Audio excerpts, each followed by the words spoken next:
السلام علیکم کتونکو دا وخت روان یو بلو واټر پوینټ ته کوم چې د کالام نه تقریبا په 6 کیلومتره فاصله باندې دی خو د دې ځایږي دا غرونه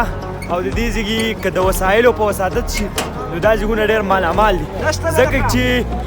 د لرګي نه واخله د کمرې پورې دا قیمتي ښکاري نو دا ملګري راسره هم راسره دي روډ چونکې ډېر روان دی خو ډېر عجیبه علاقې دي دا نظارې تاسو هم کتلی شئ دنګ غرونه او یوه ونه پکې او هغه هم زیاتر دا ځینې ونې وچې شوي دي خو ډېر خطرناک ځایونه دي دا روډونه هم خطرناک دي خو چې چېرته انسان آباد وي نو په هغې ځایګۍ کې به خامخا وسایل هم وي او د دې ځایګي دغه ښکلاګانې تاسو کتلی شئ ناختر چونکي نشته دلته رانله ورته ویله کېږي هغه دي د دې سروي بوټي هم موجود دي دلته کوم چې دې سایډ باندې دي او دلته آبادي هم تقریبا 6 کورونه دي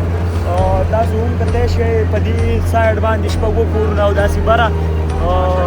10-12 کورونه دي داسې ده چې انسان چېرته آباد وي نو هلته به ښکلاګانې وي هلته به وسایل وي نو دغه شاټ راسره تاسو کتلی شئ